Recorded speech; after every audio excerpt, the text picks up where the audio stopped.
नमस्कार। पंडित संजय कृष्ण भारद्वाज जी वे बड़े सुंदर भैरव साधक है।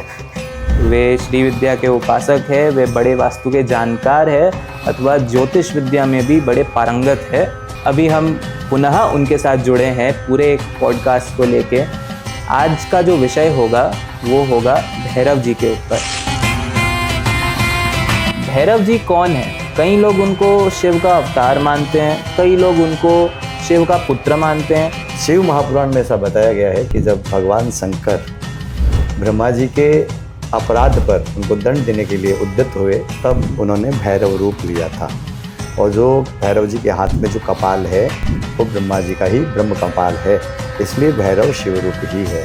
विश्वेशं माधवं ढुंडिं दंडपाणिं च भैरवं वंदे काशीं गुहां गंगां भवानी मणिकर्णिकां। नमस्कार, आप सभी का देवालय संवाद में मैं आदित्य राजगुप्ता स्वागत करता हूं। आपने हमारे पहले 2 वीडियोस को बहुत प्यार दिया और हमारे लास्ट वीडियो शिव चर्चा जो कि हमारे पंडित संजय कृष्ण भारद्वाज जी के साथ ही था, उसे भी आपने बहुत सराहा। अभी हम पुनः उनके साथ जुड़े हैं पूरे एक पॉडकास्ट को लेके। आज का जो विषय होगा वो होगा भैरव जी के ऊपर। पर ये पॉडकास्ट चालू करने से पहले इनका एक परिचय दे दिया जाए, क्योंकि ये हमारी प्रणाली है। तो पंडित संजय कृष्ण भारद्वाज जी वे बड़े सुंदर भैरव साधक है बड़े सुंदर भैरव साधक है। वे श्री विद्या के उपासक है, वे बड़े वास्तु के जानकार है अथवा ज्योतिष विद्या में भी बड़े पारंगत है। वे इतना ही नहीं, केवल इतनी सी बात पे मैं ना रुकूं, वे भागवत कथा भी बहुत अच्छा सुनाते हैं। तो नमस्कार महाराज जी। राधे राधे। राधे राधे। देवालय चैनल के माध्यम से मैं आप सभी का हार्दिक अभिनंदन और स्वागत करता हूं। महाराज जी, आपका लास्ट वीडियो तो बहुत अच्छा चल रहा है, अभी भी शिव चर्चा। हमारे ऑडियंस ने उसे बहुत सराहा, तो उसके लिए आपको प्रणाम। धन्यवाद जी। आज जो भैरव जी के बारे में हम बात करते हैं उसी को अभी थोड़ा और मतलब अच्छे से समझने का हम प्रयास करेंगे। भैरव जी कौन है, भैरव जी का तत्व क्या है, और भैरव जी को हम अलग अलग दिशाओं से, अलग अलग दृष्टिकोण से समझने का प्रयास करेंगे। और आप ऐसे ही मतलब ज्ञान बरसाओगे, ये तो हमें पता ही है। आज आपके श्रीमुख से ज्ञान गंगा निकलने ही वाली है। राधे राधे। तो सबसे पहला प्रश्न कि भैरव जी कौन है? कई लोग उनको शिव का अवतार मानते हैं, कई लोग उनको शिव का पुत्र मानते हैं, कई लोग उनको एक भिन्न देवता ही मानते हैं। तो भैरव जी कौन है? भैरव शिव रूप ही है। और अगर हम बात करें तो आत्मनैव आत्मा भी पुत्र नामासी, पुत्र भी आत्मा ही स्वरूप होता है। शिव महापुराण में ऐसा बताया गया है कि जब भगवान शंकर ब्रह्मा जी के अपराध पर उनको दंड देने के लिए उद्यत हुए तब उन्होंने भैरव रूप लिया था। और जो भैरव जी के हाथ में जो कपाल है वो ब्रह्मा जी का ही ब्रह्म कपाल है, इसलिए भैरव शिव रूप ही है। तो महाराज जी, मतलब ब्रह्मा जी का कपाल है, इस चीज़ को और विस्तार से हम जानना चाहेंगे कि ब्रह्मा कपाल है मतलब ब्रह्म हत्या का दोष भी लगना चाहिए। एकदम लगाया था। तो ये पूरी शिव महापुराण की एक बहुत विस्तृत चर्चा है, जिसमें एक बार भगवान ब्रह्मा जी और विष्णु भगवान के बीच में श्रेष्ठता को लेकर के विवाद हो गया था। ब्रह्मा जी कह रहे मैं बड़ा और विष्णु कह रहे थे मैं बड़ा। और उसी समय उन दोनों के बीच में एक ज्योतिर्लिंग के रूप में भगवान शिव प्रकट हुए, जिसका न अंत था न आदि था। तो ऐसी कंडीशन में ब्रह्मा जी ने कहा चलो मैं ऊपर जाके इसको खोजता हूँ, और भगवान विष्णु है जो नीचे चले गए। लेकिन विष्णु भगवान तो थक हार के वापस आ गए और कहा भाई मैं तो इसका एंडलेस जो भी जगह है मैं खोज नहीं पाया। लेकिन ब्रह्मा जी थोड़ा झूठ बोल गए और आते समय में एक केतकी का पुष्प लेकर के आए, देखो मेरे पास ये प्रमाण है, ये किस सिर के ऊपर पड़ा था। तो ब्रह्मा जी जैसे श्रेष्ठ देवता ने जब ऐसा झूठ बोला तो भगवान शंकर कुपित हो गए और उसी समय उन्होंने भैरव के रूप में प्रकट हुए और भैरव के रूप में अवतार लिया।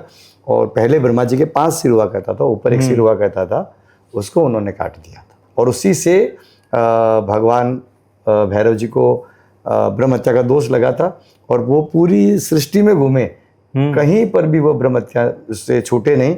और जब वो अविमुक्त क्षेत्र काशी में पधारे तब वो हाथ से कपाल छूट गया और वहीं उन्हें काशी का कोतवाल की उपमा मिली और वहीं पर वो ब्रह्म हत्या के दोष निवारक स्थान को गिना जाने लगा। धन्यवाद महाराज जी।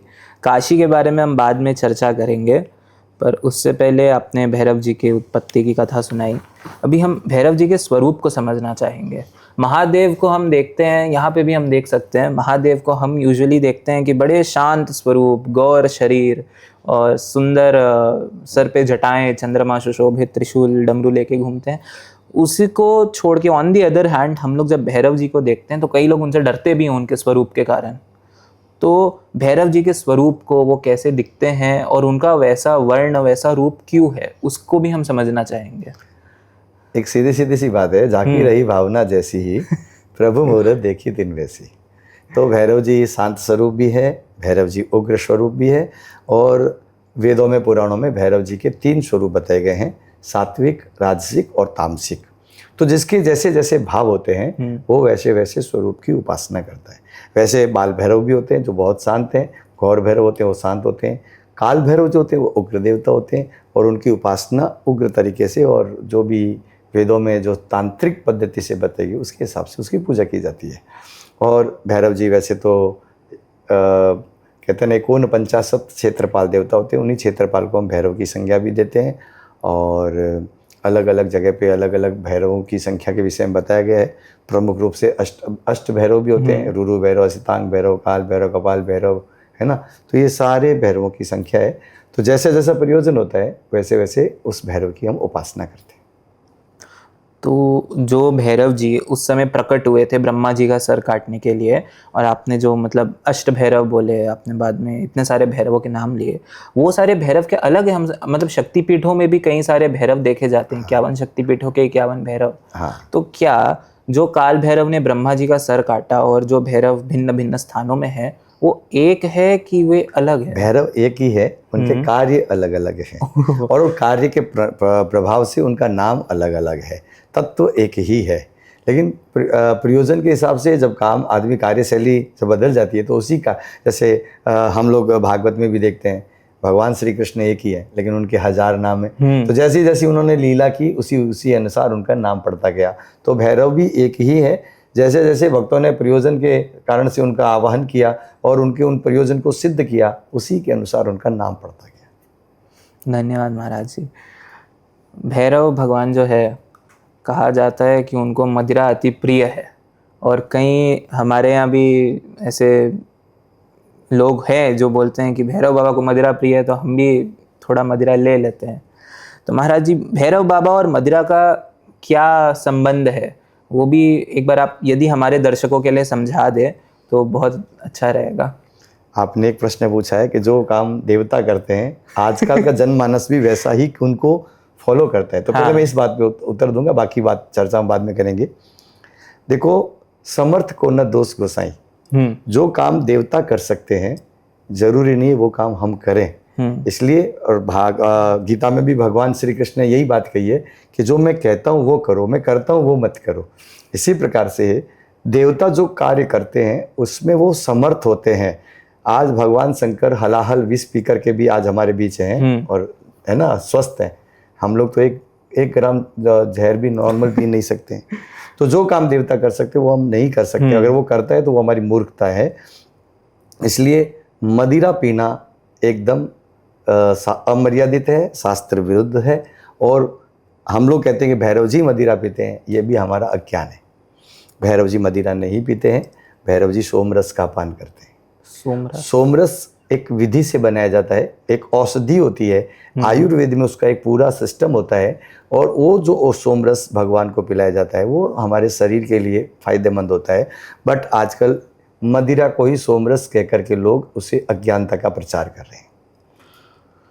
तो मतलब मदिरा और सोमरस दो भिन्न भिन्न चीज़ें हैं। और भागवत जी में भी और बहुत सारे जैसे भी लिखा है कि देवता लोग मेरे नाम की एक ऐसी विशेष जो होती है तो उसका मदिरा का पान करते थे। ऐसी बहुत सारी जगह, तो वो सारी जो है एक फर्मेंटेशन के साथ बनती थी। उनकी पूरा एक प्रोसेस होता था और ऑर्गेनिक चीज़ों के द्वारा, फलों के द्वारा उसको फर्मेंटेट करके उसको बनाया जाता था। और वो आज भी बहुत सारे जो आयुर्वेद और डॉक्टर के जो डॉक्टर लोग हैं और जो आयुर्वेद के जानकार हैं, आज हम लोग आपने देखा होगा द्राक्षाशव का हम पान करते हैं, द्राक्षाशव को ग्रहण करते हैं। ये क्या है? ये किशमिश और इत्यादि जो भी फल है, अंगूर को जो है फर्मेंटेड करके इसको बनाया जाता है, और ये द्राक्षाशव हमारी हेल्थ के लिए बहुत ही फायदेमंद होता है। तो एक्चुअल में तो ये चीज़ें थी, अब इसका विकृत स्वरूप हो गया जिसको हम लोग स्प्रिट के रूप में, फिल्टर के रूप में इसको ऐसे लोग ग्रहण करने लगे, क्योंकि उसमें इतना समय नहीं है, उसके लिए एक पूरा समय चाहिए, पूरा प्रोसेस चाहिए, उतना समय आज की जनमानस के पास नहीं है, इसलिए जो रेडी टू यूज़ मिलता है उसी को ले लेते हैं और उसी को वो नाम दे देते हैं। तो ये हमारी अज्ञानता है, बट भगवान जो है वो सोमरस का पान करते हैं। एक और बात, मतलब देखा जाता है कि उज्जैन के जो भैरव बाबा है वे प्रत्यक्ष वहाँ पर मदिरा पान करते हैं। उसका रहस्य क्या है? क्या मतलब कई लोगों से मैंने सुना है कि भैरव जी जो है वे कलयुग के प्रत्यक्ष देवता है। एकदम। तो इस चीज़ को भी हम थोड़ा समझना चाहेंगे कि भैरव जी कलयुग के प्रत्यक्ष देवता कैसे हुए, और वहाँ उज्जैन में जो ये होता है चमत्कार है, साइंस है, या फिर ये क्या है? कई मंदिरों में देखा जाता है कि भैरव बाबा प्रत्यक्ष रूप से मदिरा पान करते हैं, उसका क्या कारण है कुछ?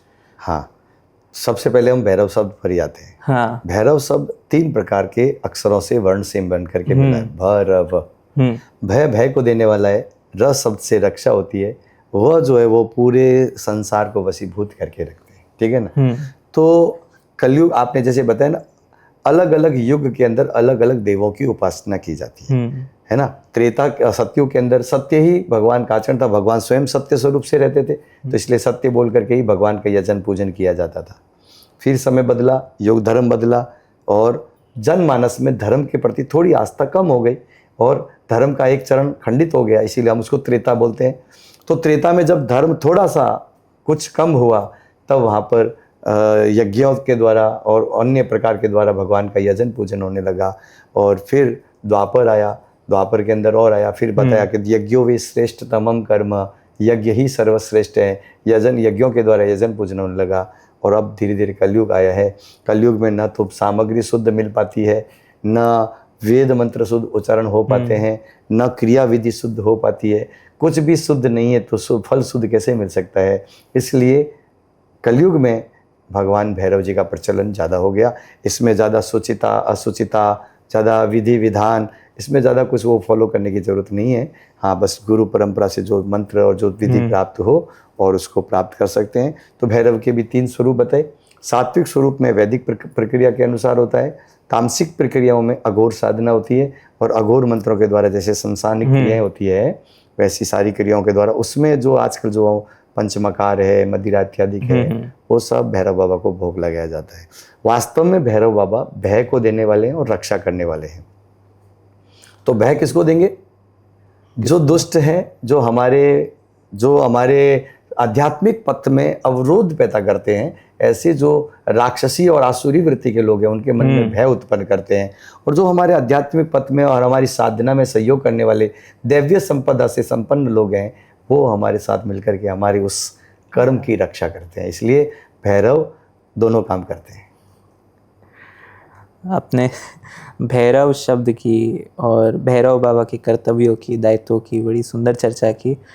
ये बात, मतलब प्रश्न में ये भी था कि ये जो प्रत्यक्ष रूप से ये जो मदिरा पान या जो भी पान कर रहे हैं भगवान, ये मतलब दिखावा है, ये क्या है? आपको यदि रहस्य पता हो तो कृपया करके बताइए।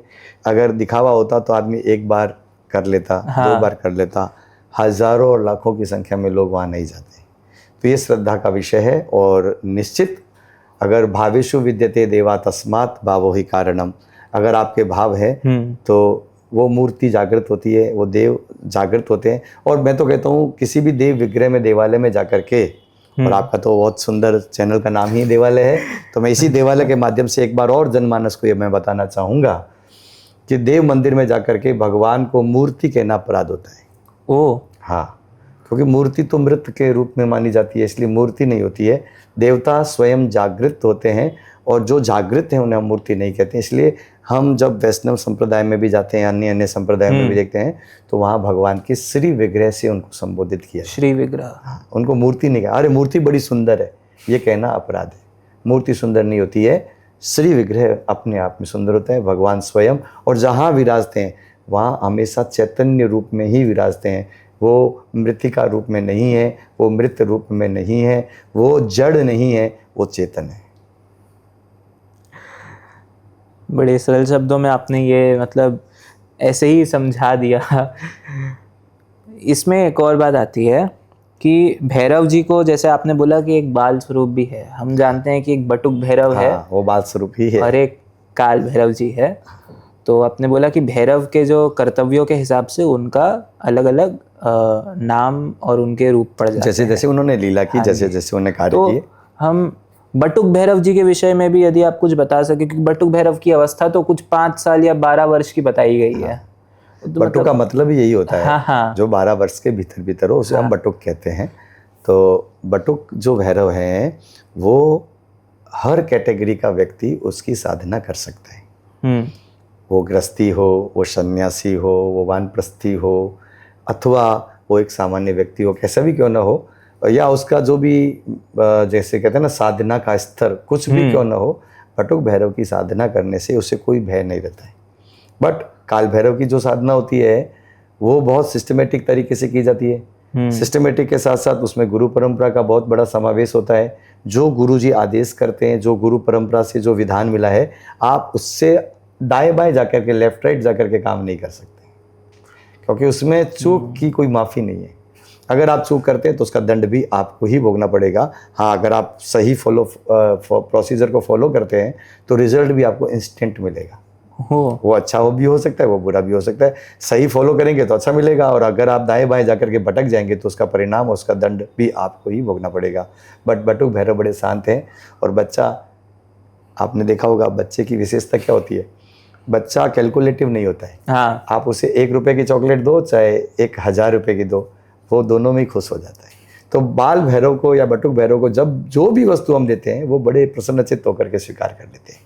और उसमें ये जो पंचमकार वाली बातें हैं, या हम इसमें वो ज़्यादा प्रयोग नहीं करते हैं, तो इसलिए आम जनमानस इसको प्रयोग में ला सकता है। बटुक भैरव जी को कहीं मतलब वैष्णो देवी की फोटो में बहुत ज़्यादा देखा जाता है। हाँ, वो वैष्णो देवी में जो भैरव जी है ना, वो भैरव जी देव नहीं है, वो तो राक्षस है। ओ हाँ, जिसको वैष्णो देवी ने जो है दंडित किया था, और वो वहाँ, चूँकि वो देखिए भगवान के हाथ से मरने वाला भी तो कोई सामान्य व्यक्ति नहीं होता है, तो वो भी कोई गण बन जाता है। तो इस कारण से वहाँ उसकी पूजा होती है। तो वैष्णो देवी में जो भैरव है वो देव भैरव नहीं है। जो हमारे वैदिक जो वेदों में जिसका वर्णन किया गया वो भैरव नहीं है, वो एक असुर है जिनको वैष्णवी देवी ने जो दंडित किया था। ये भी आपने मतलब बता दिया। क्योंकि बहुत लोगों को लगता है कि वे भैरव देवता ही है, जैसे शक्तिपीठों के भैरव होते हैं, कई लोग सोचते हैं। नाम की सिमिलरिटी होने से देव और दानव एक नहीं होते हैं ना। हाँ जी। हयग्रीव दैत्य भी था और हयग्रीव नाम के देवता भी थे। तो दोनों की शकल भी थी, नाम भी सेम था, लेकिन दोनों के काम अलग अलग थे। तो देवताओं और दानवों में जो फर्क है वो कर्मों का ही फर्क है, और कुछ नहीं है। महाराज जी, आपने गुरु परंपरा की बात की। आजकल यूट्यूब आप देखिए, इंस्टाग्राम देखिए, फेसबुक देखिए, ये एक प्रचलन सा चल पड़ा है, एक ट्रेंड सा चल पड़ा है कि हम भैरव साधक है, हम भैरव साधक है। मंत्र उन्होंने कहाँ से लिया पता नहीं, साधना कहाँ से कर रहे हैं पता नहीं। बिना गुरु के यदि साधना की जाए, आपने तो गुरु साधना की बात की, उसमें अगर चूक हो जाए तो कुछ मतलब क्षम्य नहीं है, अक्षम्य है। यदि कोई बिना गुरु के ऐसे ही कहीं से पढ़ के या फिर सुन के साधना कर ले तो उसका क्या प्रभाव होता है, वो क्या होता है?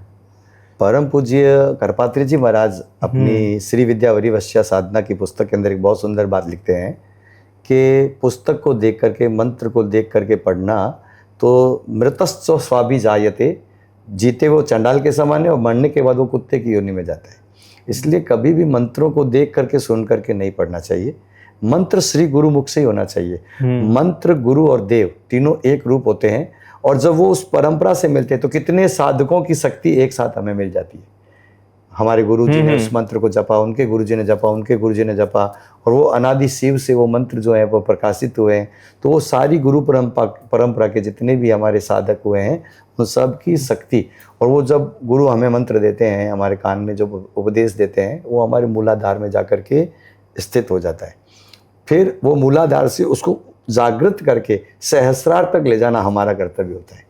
तो जब तक वो मंत्र मिला ही नहीं तो मूलाधार में पहुंचा ही नहीं। आप कितना ही करते रहो, अगर टुल्लू पंप में पानी नहीं होगा, कितने ही चलो, ऊपर क्या आएगा?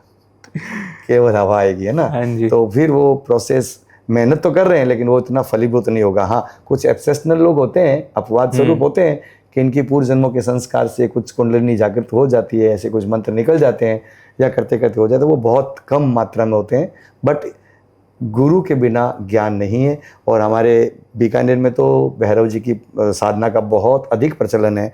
जैसे बंगाल की भूमि में हर गली मोहल्ले में आपको देवी के मंदिर हाँ जी। और ये काली जी के मंदिर आपको देखने को मिल जाएंगे। वैसे ही हमारे बीकानेर के हर गली मोहल्ले नुक्कड़ पर आपको भैरव जी की साधना और भैरव जी के मंदिर देखने को मिलेंगे। और तो और हमारे कुछ परिवार हमारे समाज के ऐसे भी हैं जिनके घर के चूल्हे के ऊपर ही भैरव जी विराजित रहते हैं।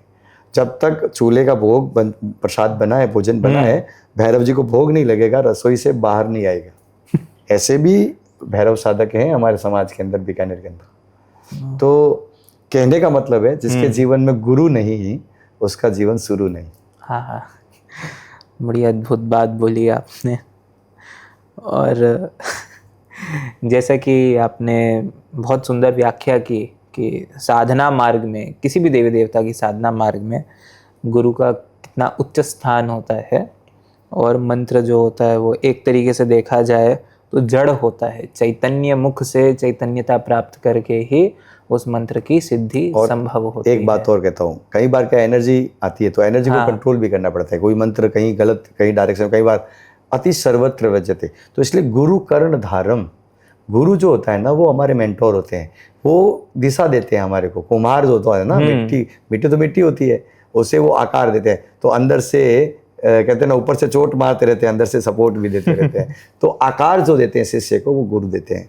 और किसकी कैसी योग्यता है उस योग्यता के अनुसार ही उसको मंत्र देते हैं, उस योग्यता के अनुसार ही उसको जो है मार्गदर्शन करते हैं। इसलिए गुरु का होना परम आवश्यक है।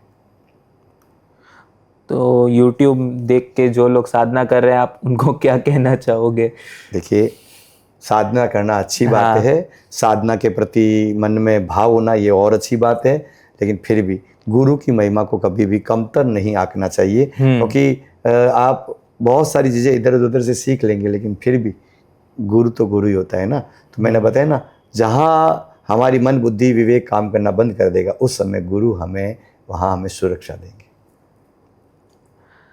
एक बात ये भी आती है, जैसे आपने कहा, मान लीजिए मैंने भैरव साधना चालू की, या फिर जो भैरव साधक ना भी हो उनके लिए ऐसा कहा जाता है कि भैरव देवता की जो उपासना है वो कोई गृहस्थ आदमी नहीं कर सकता, या फिर वो घर में नहीं किया जा सकता, वो तो स्मशान के देव है, वे सिर्फ स्मशान में उनकी पूजा अर्चना साधना माला करनी चाहिए, या फिर खंडर जगह पे। ये इस पे आप प्रकाश डालते हुए इसको आप कैसे देखते हो? क्या गृहस्थ कर सकते हैं ये साधना? अभी थोड़ी देर पहले मैंने आपसे बताया था, बटुक भैरव की जो साधना है वो गृहस्थी लोग भी कर सकते हैं, घर के अंदर भी बैठ करके कर सकते हैं, ऐसी कोई बात नहीं है। हाँ, आप उग्र देवों की पूजा करते हैं या उग्र रूप से या तामसिक तरह से उनकी याद साधना करना चाहते हैं। आजकल के लोग सिद्धियों के चक्कर में ज़्यादा लगे हैं। सिद्धि से आती है प्रसिद्धि, और प्रसिद्धि से आता है अहंकार, और अहंकार से फिर हो जाता है पतन। इसलिए हमें सिद्धियों के लिए भागना नहीं चाहिए। आपने देखा होगा हनुमान जी के पास में सारी सिद्धियाँ, अष्ट सिद्धि नवनिधि के दाता, बट फिर भी वो इतने विनम्र है ना। राम जी के सामने जाते तो हाथ जोड़ के कहते हैं सब आप ही का किया करा है ना। आपने भागवत सुना हो तो भागवत के पंचम स्कंद के अंदर भी एक बात आती है, ऋषभ देव जी के पास में जब उन्होंने साधना की, विशेष प्रकार से साधना की, तो सारी सिद्धियां सामने चल करके आई, लेकिन उन्होंने सिद्धियों को स्वीकार नहीं किया। और आज जो सोशल मीडिया और व्हाट्सअप कहते हैं ना, आजकल ये जो बोलचाल की भाषा में व्हाट्सअप यूनिवर्सिटी के जो लोग हैं, वो जो ये साधना करते हैं उसमें ये सब सिद्धियों और प्रसिद्धि के ही लोभ में लोग करते हैं, और इसी कारण से उनका पतन ज़्यादा हो जाता है। इसलिए साधना में सबसे पहले सिद्धि और प्रसिद्धि का लोभ नहीं होना चाहिए। तो फिर साधना का विषय क्या होना चाहिए? साधना का विषय आत्म कल्याण होना चाहिए। साधना का मूल विषय होना चाहिए देवो प्राप्ति, ईश्वर अवलंबनम, ईश्वर का आधार मिले, ईश्वर की सानिध्य मिले, ईश्वर की प्राप्ति हो। साधना का मूल हेतु यही होना चाहिए। बहुत सुंदर बात, ये मैंने अपने गुरुदेव के श्रीमुख से भी सुना है। नहीं जी, ये मेरे भी गुरुदेव ने मुझे ये बताई है, और ये गुरुजनों का मुख्य वाक्य ही है, क्योंकि उन्होंने इस चीज़ को एक्सपीरियंस किया है ना, और एक्सपीरियंस से की गई बात जो होती है ना वो एकदम सही होती है। ये मैंने कहीं मतलब गुरुदेव के श्रीमुख से एक कथा सुनी थी कि कई ऐसे साधक भाई थे जिनको भगवान ने सारी सिद्धियां दे दी थी। उन्होंने बोला आप ये सारी सिद्धियां ले जाइए, हमको सिद्धियां नहीं चाहिए, आप हमारे पास रहिए, हमें अपनी सेवा का अवसर दीजिए। हमारे पूज्य गुरु जी मुझे इस पे एक बहुत सुंदर दृष्टांत देते थे। समय हो तो बताऊं आपको मैं। हाँ जी, हाँ जी। हाँ, सिद्धि से प्रसिद्धि आती है और प्रसिद्धि से नुकसान कैसा होता है। एक बार नया नया साधक था, हाँ, तो सिद्धियों के चक्कर में लग गया। गुरु जी ने उसे मना किया, बेटा सिद्धियों के चक्कर में मत पड़, सिद्धि से प्रसिद्धि आएगी और प्रसिद्धि से फिर तेरे मन में अहंकार आएगा और एक दिन तेरा पतन हो जाएगा। बोले ना ना गुरु जी, मैं सेवा के लिए सिद्धि लेता हूँ। आज जब तक सिद्धि नहीं मिलती है तब तक सबका मूल यही भाव होता है कि मैं संसार का, समाज का सेवा करूंगा, है ना। तो समाज की सेवा के लिए मैं सिद्धि प्राप्त करना चाहता हूँ। गुरु जी ने समझाया, देख बेटा सिद्धियों के चक्कर में मत पड़। जो मेहनत करते हैं, जितना हम लोग शरीर को इतना सुखाते हैं, कष्ट सहन करते हैं, उसका हेतु केवल सिद्धि नहीं है, ईश्वर प्राप्ति होना चाहिए। बट वो कलयुगी भक्त था और वो लग गया उसमें, संयोग से उस साधना से उसको सिद्धि मिल गई।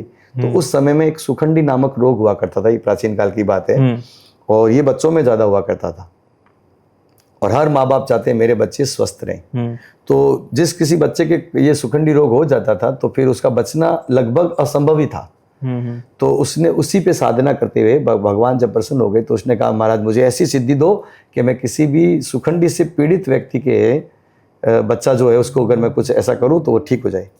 भगवान ने उसे आशीर्वाद दे दिया और कहा, ठीक है, तू अपने शरीर का एक रक्त की बूंद उसके नाक में डाल देना, तो सुखंडी से पीड़ित जो बच्चा होगा वो स्वस्थ हो जाएगा। अब तो सिद्धि मिल गई है। बाबा जी आ गए, अपने आश्रम में बैठ के साधना करने लगे, और जब साधना करते हैं तो कुछ लोग भी शिष्य बन जाते हैं और ये एक परंपरा से हो जाती है। तो जहाँ जंगल में आश्रम बना के रह रहे थे तो बहुत सारे लोग आने लगे, उसमें एक उनका एकांतिक शिष्य बन गया, वो उनका निजी और ख़ास शिष्य बन गया। तो एक दिन सेवा से रोज़ वो उनकी सेवा करता था। एक दिन क्या था, उसका मुंह लटका हुआ था।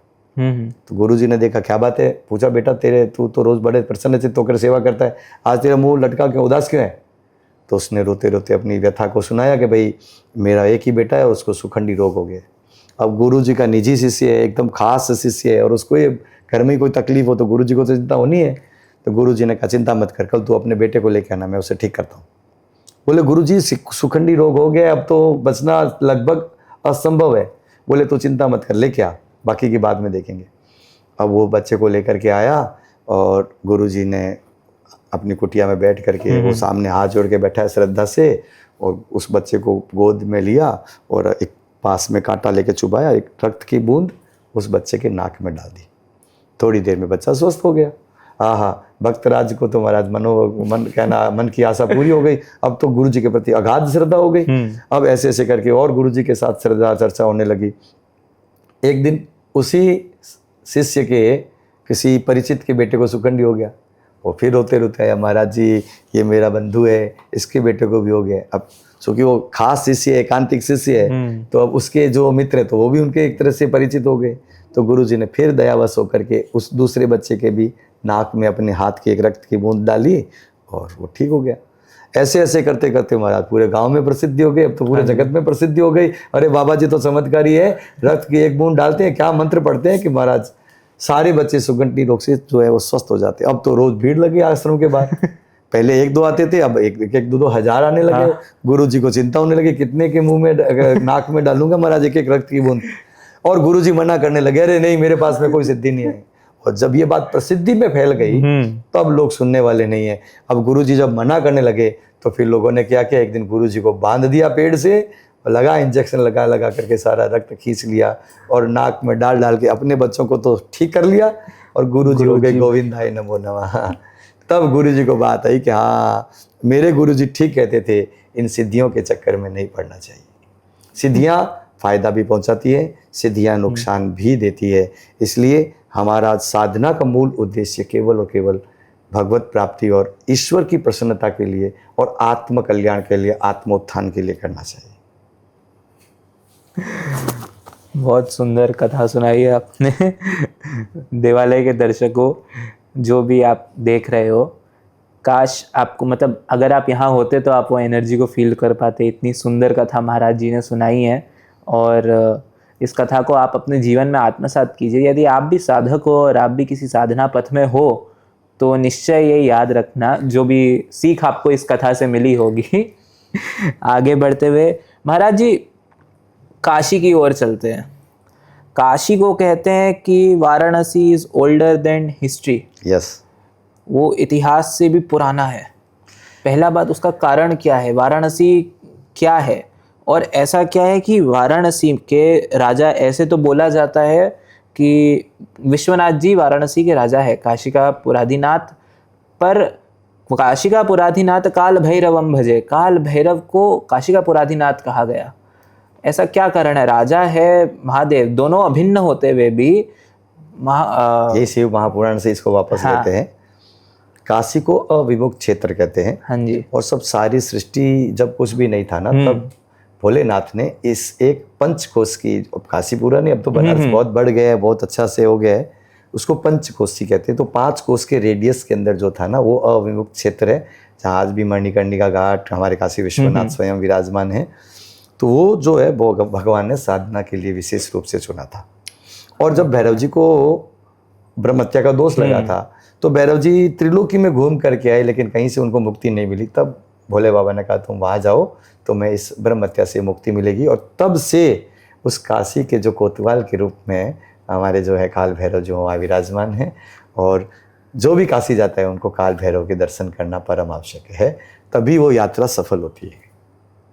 मैंने ऐसा भी सुना है कि यदि काशीवास की इच्छा हो तो भैरव बाबा के पास जाके अर्जी लगानी चाहिए। वो तो देखो निश्चित बात है, आप किसी भी एनर्जी फील्ड से जुड़ना चाहते हैं तो उस एनर्जी के जो भी एनर्जी जहाँ से आ रही है, जो पावर सेंटर है, आप अगर वहाँ उनके प्रति अगर थैंक्सफुल नहीं होंगे तो वो कृपा वहाँ से आएगी नहीं आप। और काशी के विषय में तो बताया, काशी भगवान शंकर के त्रिशूल के ऊपर विराजित है। तो इसलिए सारी सृष्टि की जब सारा सृष्टि जब कहना सृष्टि का प्रलय होगा, तो काशी जो है वो उसका प्रलय नहीं होगा, वो भगवान शंकर के त्रिशूल के ऊपर विराजित है। धन्य है काशी। और संत में तो कहा है कि काशी शब्द उच्चारण करने से ही सारे पाप ताप समाप्त हो जाते हैं। आज भी जब लोग जाते हैं सब को लेकर के, तो है ना, तो वो ही बोलते हैं ना, काशी शब्द का उच्चारण करते हैं ना, चलो चित्त काशी, है ना, चित्त को अपने काशी में लेके जाओ। आपकी वास्तविक स्थिति कहाँ है? आप फिजिकली कहीं बैठे वो आपकी स्थिति नहीं, आप मेंटली कहाँ है वही आपकी वास्तविक स्थिति है। आपका मन कहाँ है? इसलिए भगवान आपके तन को नहीं चाहते हैं, भगवान आपके धन को भी नहीं चाहते हैं, भगवान आपके मन को चाहते हैं। तो आप कलकत्ता में रहकर भी काशी वास का फल प्राप्त कर सकते हैं, और बहुत सारे लोग काशी का वास करके भी वो आनंद और वो जो ज्ञान है वो प्राप्त नहीं कर सकते हैं, क्योंकि तीर्थों में भी जाकर के वही लोग भगवत चर्चा से विमुख होकर के खाना पीना घूमना फिरना इसी में रह जाते हैं। तो जो मूल तत्व है हम उससे भटक जाते हैं। हाँ जी। काशी के विषय में एक बात ये भी आती है कि बोलते हैं काशी में मृत्यु होने पर खुद भगवान शिव कान में तारक मंत्र फूंक के मुक्ति देते हैं। तो ये भगवान ने यही तो वरदान दिया, इसीलिए तो काशी को अविमुक्त क्षेत्र कहते हैं। कि काशी देखिए सब पुरियों में निवास, आप चाहे ये 7 पुरियां हैं जिन्हें हमें मोक्षदायिनी कहा गया है। अयोध्या, मथुरा, माया, काशी, कांची, अवंतिका, पुरी, द्वारावती चैव सप्तेता मोक्षदायिका। ये सारी पुरियां, 7 पुरियां जो हैं ये मोक्षदायिनी हैं। उसमें भी सब पुरियों में जाके आपको निवास करना होगा, और काशी में आपको केवल मरने के लिए, है ना, वहाँ मरना ही अपने आप में बहुत दुर्लभ है। और जहाँ जो काशी में मरण जो होता है वो मरण ही सदगतिदायक कहा गया है। इसलिए प्राचीन काल में जो लोग थे वो अपनी जिम्मेदारियों से परिपूर्ण होकर के जब लेटर एज होती थी तब प्राण देह त्याग करने के लिए वो काशी में आकर के निवास करते थे। इसी मृत्यु से रिलेटेड एक और प्रश्न है कि बोलते हैं कि काशी में मतलब मान लो जो सदगति जिनकी होती है उनको भगवान तारक मंत्र दे ही देते हैं, सबकी होती है वैसे तो, तुलसीदास जी कहते हैं, पर उसमें भी बोला गया है कि जो लोग मान लीजिए पापी लोग हैं या तामसिक प्रवृत्ति वाले हैं उनको भगवान भैरव भैरवी यातना देते हैं, उसके बाद उनकी सदगति होती है। देखिए आजकल जो बहुत सारे लोग पुराणों में जैसे पुराणों में भी सुनते हैं, और ऐसे ऐसे जो कथावाचक आकर के सुनाते हैं, तेल की कढ़ाई में जला देते हैं, घी की कढ़ाई में उबाल लेते हैं, ये कर देते हैं वो कर देते हैं, और बड़ा ही भयाक्रांत कर देते हैं सुनने वालों को। तो सुनकर के ही रोम रोम जो है रोमांच हो जाता है, इतना कहना हृदय भयाक्रांत हो जाता है कि एक बार तो सुनने मात्र से ऐसे डर लगने लग जाता है। मैं आपको डराता नहीं हूँ, मैं आपको समझाता हूँ, बताता हूँ, आपके देवालय चैनल के माध्यम से मैं जनमानस को ये बताना चाहता हूँ कि जो भी चीज़ें हैं, भगवान ने जो भी सृष्टि बनाई है, स्वर्ग नरक बनाया, जो भी चीज़ें हैं, पाप पुण्य, धर्म अधर्म, है ना, न्याय और दंड, ये जो सब चीज़ें हैं वो सब भक्तों के हित के लिए है, जीव मात्र के कल्याण के लिए है। आप इसको उदाहरण से समझिए। परमात्मा, हमने बहुत सुंदर वस्त्र पहन के रखा है और इसके ऊपर दाग लग गया, एक दाग लग गया, और अगर हमने तुरंत इसको साफ कर लिया, अच्छी बात है। लेकिन आजकल टीवी देख करके लोग कहते हैं नहीं दाग अच्छे होते हैं हाँ, और दाग पे दाग लगाते गए, तो घर की श्रीमती जी भी कहेगी भाई अब तो ये कपड़े मेरे से घर पे नहीं साफ होंगे, आप इसको लेके कहाँ जाओ, धोबी के पास, लॉन्ड्री में जाइए। और जब ये लॉन्ड्री में जाता है कपड़ा, तो उसके साथ क्या व्यवहार होता है आपको पता होगा। धोबी घाट पे जाके क्या होता है, कभी इसे गर्म पानी में उबाला जाता है, कभी इसे लकड़ी डंडे से कूटा पीटा जाता है, कभी इसे मोड़ा तोड़ा जाता है, कभी इसे निचोड़ा जाता है, कभी इसे रगड़ा जाता है। ये सारे कार्य क्रियाकलाप किसके लिए किए जाते हैं, इस कपड़े की मैल छूट जाए। इसका हेतु क्या है, उबालना, कूटना, पीटना, रगड़ना, ये सब कपड़े की मैल छुड़ाने के लिए। ऐसे ही परमात्मा ने भी एक धोबी घाट बना रखा है जिसे हम नरक कहते हैं, और उस धोबी घाट का मूल उद्देश्य है, परमात्मा ने इस आत्मा का ये देह रूपी वस्त्र हमें दिया था, और इस देह रूपी वस्त्र पे हमने क्या किया, पाप के दाग लगाते गए। संत कहते हैं बेटा इसका प्रायश्चित कर ले, इसका निवारण कर ले। हमने कहा नहीं, दाग अच्छे होते हैं। तब जा करके फिर इस जीवन को प्राप्त करके हम अगर पापों का प्रायश्चित नहीं करते हैं, तो फिर वो ऊपर एक नरक रूपी धोबी घाट है, जहाँ पर इन दोषों को दूर करने के लिए फिर कभी उस जीवात्मा को कूटा जाता है, कभी पीटा जाता है, कभी वही जो आजकल के कथावाचक सुनाते हैं, किसी को घी की कढ़ाई में उबाला जाता है, किसी को तेल की कढ़ाई में पकाया जाता है, अन्य 28 प्रकार के जलते हुए नरक हैं। उन नरकों के अंदर उनको इसको कर्म विपाक बोलते हैं, कर्मों के अनुसार उसको दंड दे करके उसकी आत्मा का काय शोधन किया जाता है। बहुत सुंदर। आज तक तो हम सिर्फ डरते ही आ रहे हैं, ये सब डरने की जरूरत ही नहीं है। अगर हमने देखिए इसको और आप समझ लीजिए, हाँ, इनकम टैक्स ऑफिसर का किस व्यापारी को ज्यादा डर लगेगा, जिसके पास काला धन हो, जिसकी फाइल से, जिसकी भी बैलेंस शीट में सफेद काले ज्यादा किए होंगे, और जिसकी बैलेंस शीट एकदम नीट एंड क्लीन है, जिसकी बही खाते एकदम अच्छे हैं, उसको डरने की जरूरत ही नहीं है। तो हमारे कर्मों के खाते में अगर अच्छे पुण्य वृद्धि है, हमारे पुण्य अच्छे हैं, अच्छे कर्मों का बैलेंस हमारा ज़्यादा है, तो हमें उन कहना नारकी आत्मा से और यमराज के उस सिस्टम से डरने की कोई ज़रूरत ही नहीं है। बहुत सुंदर तरीके से, मतलब आपने ये बहुत अच्छे से समझाया है। मैं खुद मतलब गरुड़ पुराण मैंने वैसे पढ़ा तो नहीं है, या फिर ये सुना है मैंने, बस ऐसे तो मैंने सुना है कि गरुड़ पुराण मरे हुए लोगों के लिए नहीं, जिंदा लोगों के लिए ही बना है। गरुड़ पुराण में ये आजकल एक मिथक हो गया है, और जो प्रचलन में हम जो कथा भी सुनते हैं वो पूरा गरुड़ पुराण नहीं है, वो केवल प्रेत कल्प है। ओरिजिनल गरुड़ पुराण श्रीमद् भागवत से भी बड़ा है, 19,000 श्लोक है, और भागवत जी में 18,000 श्लोक है। और गरुड़ पुराण के अंदर सारी विधाओं का बड़ा विस्तार से वर्णन है। उसमें आयुर्वेद, धनुर्वेद, है ना, 14 जो विशेष विद्याएं हैं, 64 कलाएं हैं, और उन सब का विस्तृत वर्णन है। हाँ, उसमें गरुड़ जी ने एक प्रश्न विशेष रूप से भगवान को पूछा था कि भगवान कृपा करके आप बताइए, आपने इतने शास्त्र, इतनी विद्याओं के विषय में बताया, मैं सब जान गया हूँ, बट मैं अभी तक ये नहीं जान पाया हूँ कि देह त्याग के बाद में जीव कहाँ जाता है, और उसके साथ क्या क्या कैसा व्यवहार किया जाता है। तब गरुड़ जी के पूछने पर जीव मात्र के कल्याण के लिए भगवान ने वो करीब 1100 श्लोकों का एक प्रेत कल्प जो है सुनाया था। उसमें करीब 16 अध्याय है, और ये लगभग 1100 श्लोक हैं। उस प्रेत कल्प को ही आजकल जनमानस गरुड़ पुराण कहते हैं। वास्तव में वो गरुड़ पुराण नहीं, वो तो गरुड़ पुराण का एक पार्ट है, चैप्टर है, जिसे हम प्रेत कल्प बोलते हैं।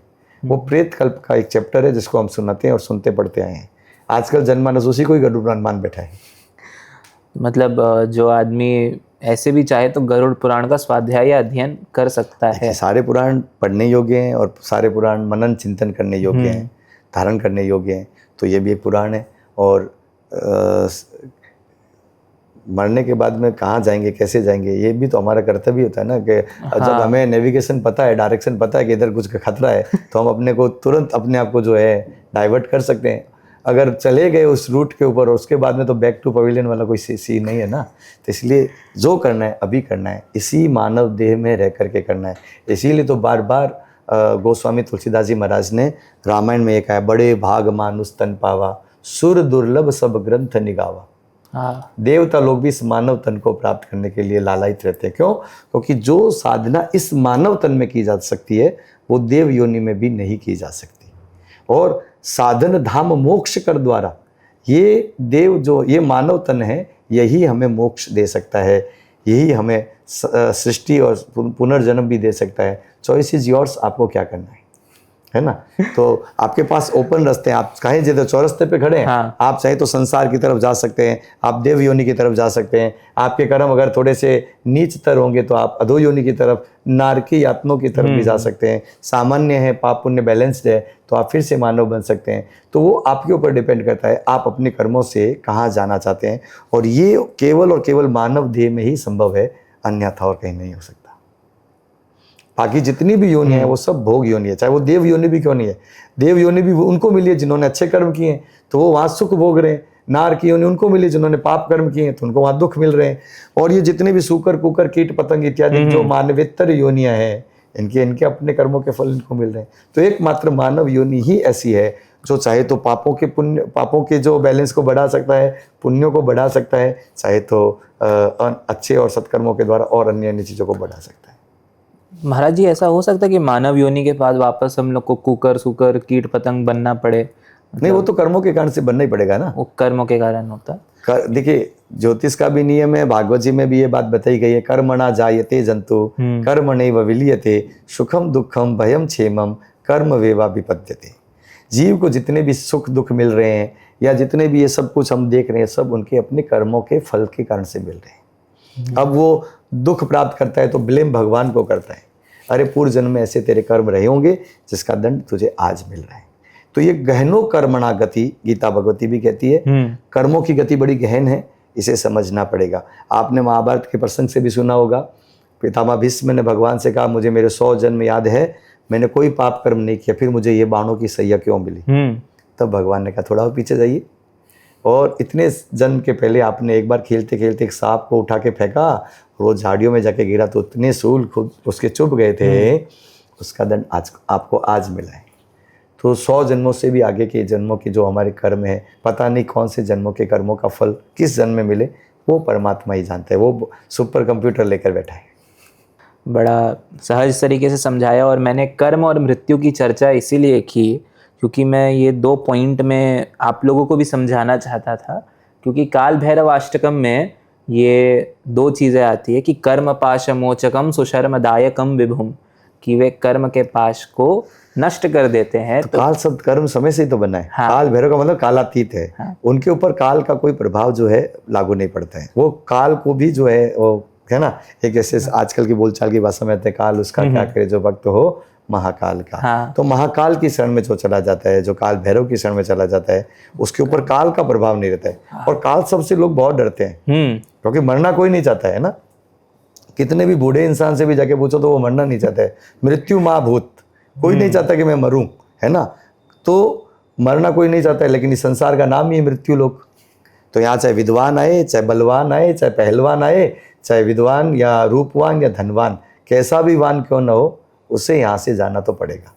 इसलिए आपने भागवत शास्त्र सुना होगा, तो वैसे तो काल बड़ा डरावना है। हाँ। लेकिन जब भगवान का जन्म होता है तो अतः कालः परम शोभनः, सुखदेव जी महाराज राजा परीक्षित को वर्णन करते हुए कहते हैं अतः कालः परम शोभनः।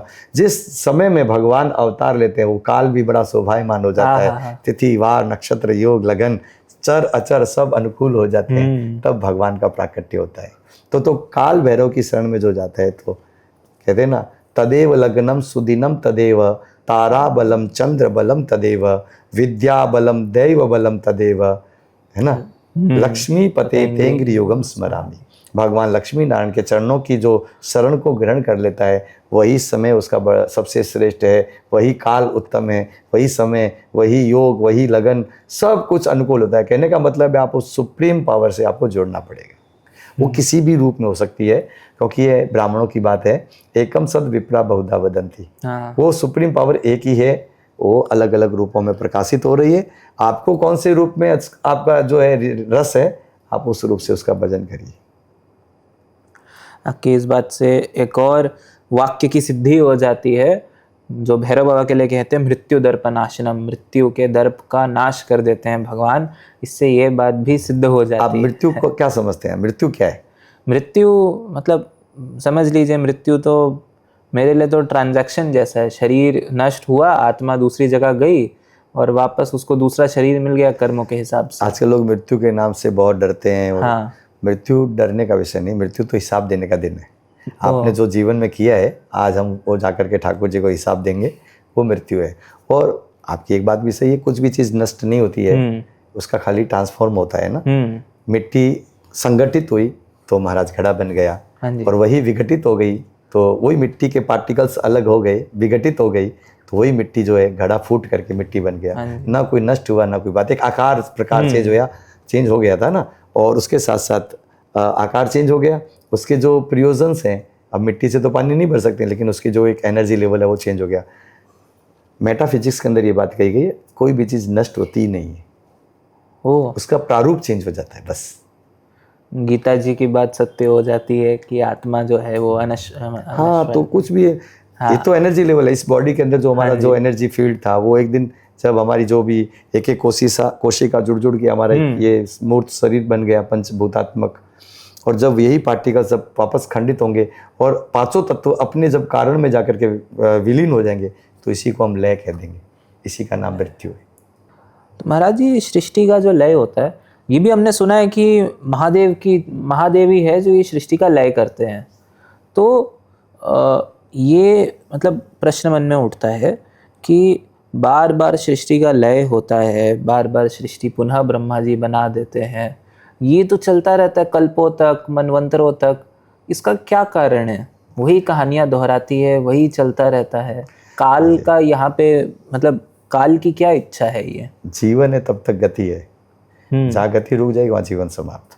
और मैंने बताया ना, वही परम ब्रह्म, वही परमात्म तत्व, वही जो एक सुप्रीम पावर जिसको आप बोलते हैं, वो एक ही है। वो कभी सृष्टि करता है, कभी उसका पालन करता है, कभी उनका पुनः विसर्जन कर देता है।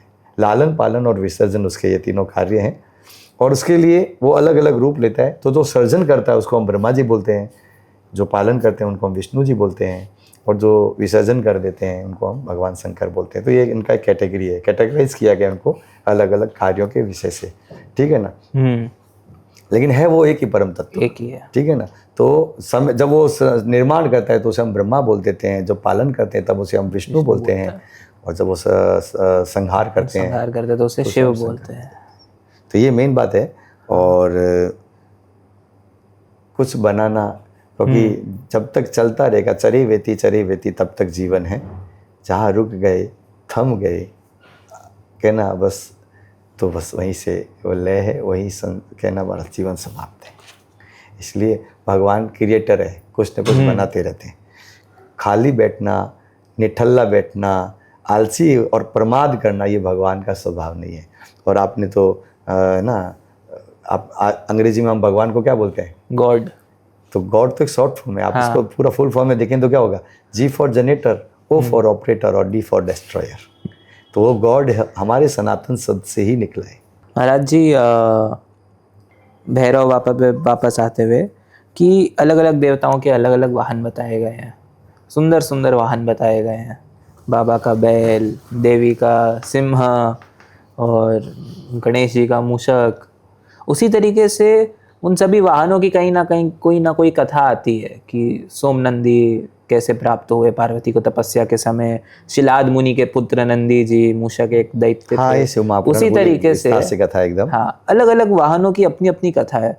भैरव बाबा का वाहन जो है वो एक श्वान है, एक कुत्ता है। उसकी भी कोई कथा है या फिर मतलब क्या कारण है कि भगवान ने श्वान को ही अपना वाहन क्यों बनाया, वो भी काले श्वान को? नहीं, सफेद भी है, सफेद भी है, हाँ, दोनों है। और जो काला गोरा दो भैरव होते हैं ना, तो ऐसे तो बहुत सारे भैरव है, उसमें तो कैटेगराइज करके उनको दो भागों में बांट दिया, काला भैरव, गोरा भैरव। तो गोरे भैरव के गोरे वाहन है। और वो, अब इसको ऐसे समझ लीजिए, देखिए हर चीज सिंबॉलिक होती है। ब्रह्मा जी सृष्टि करते हैं, उनका वाहन हंस है। हाँ जी। हंस का मूल तत्व होता है, हंस का स्वभाव होता है विवेक। क्षीर नीर विवेक ही कहते हैं हंस को, है ना। हंस के सामने कटोरी में ऐसा सुना है, मान्यता है कि आप उसको दूध और पानी मिला के दो तो हंस क्या करेगा, दूध दूध पी लेगा, पानी पानी जो वेस्टेज है उसको छोड़ देगा। तो क्षीर नीर विवेकी कहते हैं हंस को। तो जो निर्माण करता है उसके अंदर विवेक होना चाहिए ना, क्या बना रहा हूँ, कैसे बना रहा हूँ, उसका इम्पैक्ट क्या होगा लाइफ में। आज देखो बहुत सारे लोगों ने परमाणु बम बनाने वाला कोई बुद्धिमान ही होगा, हाँ जी, लेकिन आज दुनिया को कहाँ ले जाके बिठा दिया है ना। हर समय सिर पे खतरा मंडरा रहा है, कब कब फूट जाएगा, कब क्या हो जाएगा, विनाश और प्रलय हो जाएगी। तो हम क्या कर रहे हैं, कैसे कर रहे हैं, इसका विवेक हमें होना चाहिए कि हमारे आज के इस कृत्य का परिणाम क्या होगा आने वाले समय में। तो ये ब्रह्मा के, इसलिए ब्रह्मा जी क्रिएटर है, और क्रिएटर में ये बुद्धि होनी चाहिए। विष्णु जी पालन करने वाले हैं, हाँ, और उनके वाहन है गरुड़, गरुड़ जी, ठीक है ना। तो पालन करने वाले तो उनको मस्ट कंपल्सरी है कि कहीं से भी धन आना चाहिए, बिना धन के पालन कैसे होगा। अब धन कहीं से भी आना चाहिए, बाई हुक एंड क्रूक आना चाहिए। बहुत सारे लोग होते हैं जैसा भी है, ऊपर अंडर द टेबल है, अपर द टेबल है, कैसे भी है, बस पैसा आना चाहिए, लक्ष्मी जी आती हुई अच्छी लगनी चाहिए। इसका मतलब ये तो मर्यादा से विपरीत काम हो जाएगा। इसलिए गरुड़ जो होता है वो वेद सम्मत होता है।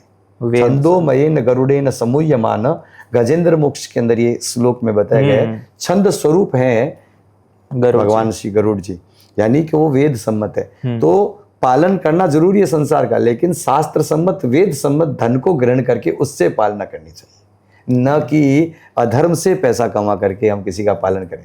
क्योंकि ऐसी कहावत आपने हजारों बातें सुनी होगी, जैसो खावे अन्न वैसो होवे मन, जैसो पीवे पानी वैसी होवे वाणी। तो अगर हम अनीति के धन से पालन करेंगे तो उसका दुष्परिणाम होगा। क्योंकि भगवान तो स्वयं शास्त्र मर्यादा का पालन करने वाले हैं, तो इसलिए वो गरुड़ प्रतीकात्मक रूप से शास्त्र सम्मत आर्थिक धनोपार्जन को बताता है। इसी प्रकार से भगवान शंकर जो कौन है, और डिस्ट्रॉयर है, वो लय करते हैं। गोस्वामी तुलसीदास जी ने बताया है कि श्रद्धा विश्वास रूपिणो, भवानी शंकरो वंदे श्रद्धा विश्वास रूपिणो, है ना। भगवान शंकर है विश्वास, माँ पार्वती है श्रद्धा, और विश्वास और श्रद्धा ये धर्म के रूप है ना, धर्म के प्रतीक है। और धर्म में अगर श्रद्धा न हो तो महाराज फिर काम कैसे चलेगा। तो इसलिए नंदी जो है वो धर्म का प्रतीक है। इसलिए धर्म के ऊपर श्रद्धा और विश्वास आरूढ़ है, और हमारे जनमानस को जो है वो आज भी स्थिर बने रखे। अगर धर्म कर रहे हैं, श्रद्धा नहीं होगी तो कैसे होगा। धर्म कर रहे हैं, विश्वास नहीं होगा कि ये मंत्र जपने से मेरा कल्याण होगा, तो फलीभूत होगा। तो इसलिए नंदी जो है वो धर्म के प्रतीक हैं, उसके ऊपर श्रद्धा और विश्वास भगवान शंकर और पार्वती के रूप में विराजित हैं। ऐसे ही भगवान जो भैरव हैं उनको हम क्षेत्रपाल कहते हैं। क्षेत्र मतलब एक एरिया है ना, उनका एक नाम है एरिया। और आज किसी एरिया को सुरक्षित करते हैं, इसको अलग शब्दों में आप समझ सकते हैं। जैसे घर को आप सुरक्षित रखने के लिए आजकल जीव पालते, कौन सा पालते हैं, कुत्ता पालते, तो रक्षा के प्रतीक है ना। तो इसीलिए चूंकि भगवान क्षेत्रपाल है, रक्षक करने वाले हैं, तो उसी के अकॉर्डिंग उन्होंने उस जीव का सिलेक्शन किया है जो उनकी रक्षा के कार्य में सहयोग कर सके। इसलिए एक क्षेत्र विशेष की रक्षा के लिए हम लोग कुत्ता पाल के रखते हैं भगवान। और कहने का एक भाव ये भी है, भगवान मानो कहना चाहते हैं संसार में हर जीव वंदनीय होता है, कोई छोटा बड़ा नहीं होता है। कुत्ते के ऊपर विराजमान होकर के भगवान ने कुत्ते को भी एक मान और सम्मान दिलाया। जैसे शीतला मैया गधे पर बैठ करके एक दिन उसकी भी पूजा करवा देती है ना। तो हर संसार का जीव कोई भी फालतू नहीं होता है, वो वंदनीय होता है, उसके काम की सराहना होनी चाहिए। कुत्ता भी अपना पूरा 100% देता है, जिस मालिक के साथ जुड़ा होता है, वफादारी उसका गुण होता है। तो इसलिए भगवान जब भैरव क्षेत्रपाल होते हैं तो कुत्ता उनका वाहन बनता है। बड़ी सूक्ष्म बात है आपने बताई है, बहुत सूक्ष्म बात है ये। और ये ज्ञान गंगा का मैं पान कर पा रहा हूँ, ये मेरे लिए बहुत सौभाग्य की बात है। आपके ऊपर ठाकुर जी की विशेष कृपा है, क्योंकि ऐसे प्रश्नों का उद्भव होना और निकलना ये भी विशेष ईशानुकंपा ही होता है। वरना बिना ईश्वर की कृपा के तो आदमी ऐसी चर्चा कर ही नहीं सकता। तो शिव चर्चा करना, भगवत चर्चा करना, ये भी भगवत कृपा से ही और ये भगवत अनुकंपा का ही फल है। धन्यवाद। और आदित्य राज पर ठाकुर जी की विशेष कृपा है और हमारा भी खूब आशीर्वाद है। आप ऐसे ही भगवत चर्चा में लगें और उत्तरोत्तर दिन दुनिया रात सौगुनी साधना पथ पर प्रोग्रेस करते रहें, उन्नति करते रहें और जनमानस को इसी प्रकार से गूढ़ विषयों से जो है अवगत कराते रहे और उनकी साधना में जो कहीं भी कमी रह रही है उनको आप दूर करते रहें। ये हमारा आशीर्वाद है। राधे राधे। राधे राधे। आप ही का आशीर्वाद है, आप लोग का ही आशीर्वाद है। गुरुदेव स्वरूप आप ही हो। दत्तात्रेय के 24 गुरु थे, दीक्षा गुरु तो मेरे द्वारिका पीठाधीश्वर है और उनसे जितना ज्ञान मिलता है उतना लेते ही हैं। उनको छोड़ के आप जैसे महात्माओं से गुरु गुरु ही है आप। ये तो नियम की बात है। शिक्षा हाँ गुरु जी। अनेक हो सकते हैं, दीक्षा गुरु एक ही होते हैं। 3 प्रकार के गुरु होते हैं संसार के अंदर। एक हमारे कुल गुरु जो हमारे वंश परंपरा के अंदर होते हैं, एक होते हैं शिक्षा गुरु। तो हर विषय का तो नॉलेज हमें होता नहीं है, तो किसी न किसी से हम प्राप्त करते हैं, तो वो हमारे शिक्षा गुरु होते हैं। लेकिन जो मंत्रदाता होते हैं वो एक ही गुरु होते हैं, और वो मंत्र जो है वो हमारा कल्याण करते हैं। तो वो बहुत सारे नहीं होने चाहिए, वो मंत्रदाता एक ही गुरु होना चाहिए। गुरु जी, ऐसे ही हमारे जितने भी यदि कोई साधक देख रहा है तो उनके लिए जानना चाहेंगे कि मंत्र जाप का सही विधि क्या हो, कैसे करना चाहिए मंत्र जाप। कई लोग बोलते हैं मतलब ऐसे उंगली दिख जाए तो यह इंद्र फल लेके चला जाता है, या माला ऐसा नहीं दिख होता जाए है। तो इंद्र फल लेके चला जाता है। ऐसा नहीं होता है। हाँ, देखिए मंत्र मंत्र की क्रिया विधि और उसका जो भी है, जो भी प्रोसेस जो हमें गुरुजी ने बताया वो बहुत गूढ़ होना चाहिए।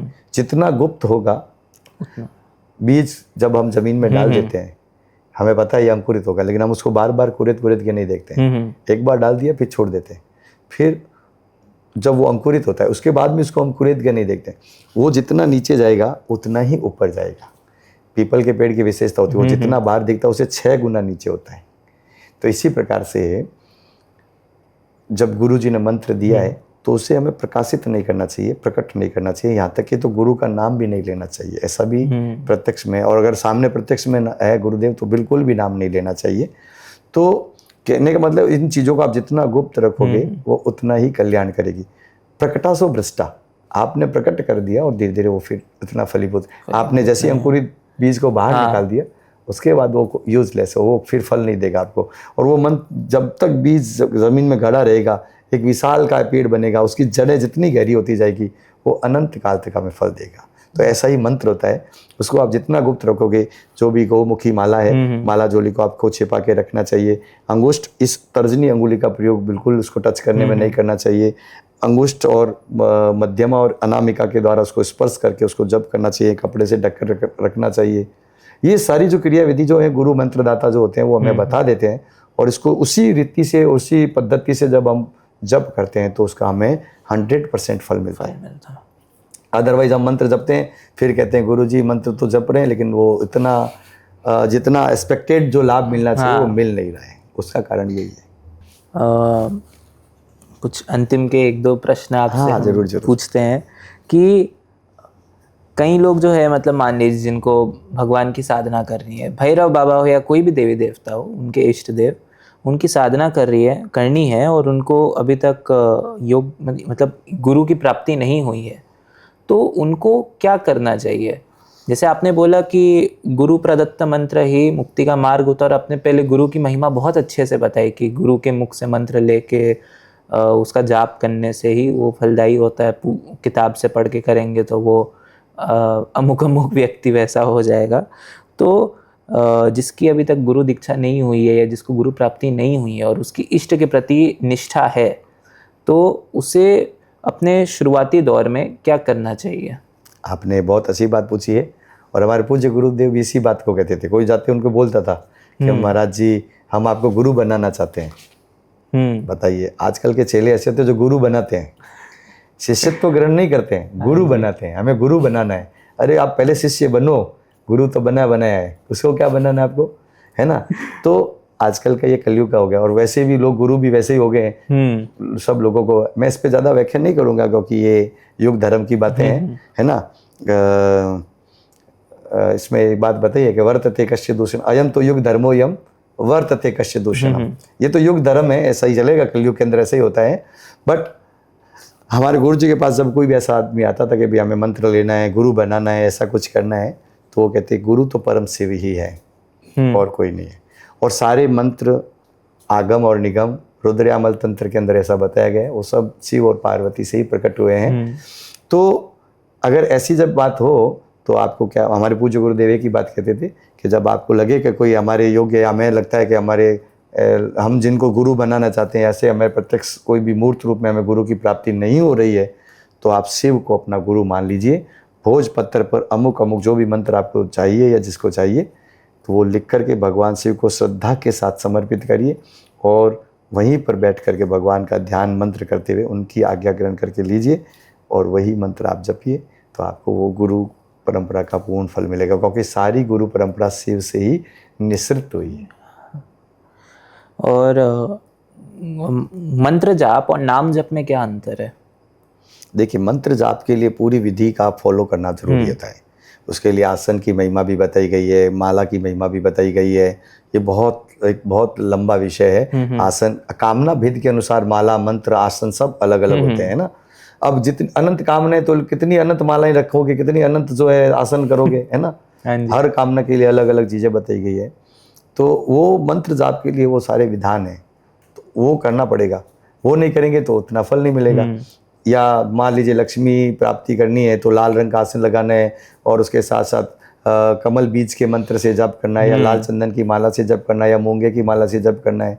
वो सब, अब कितनी मालाएं इकट्ठा करोगे, और इतना इतना करके उसका माला का संस्कार भी करना पड़ेगा। ऐसा तो नहीं कि बाजार से लिया माला जपना शुरू कर दिया तो भी वो फल नहीं करती है। उसके लिए उसको संस्कारित करना पड़ता है, तो उसके भी पूरे विधान बताएंगे वेदों में, पुराणों में।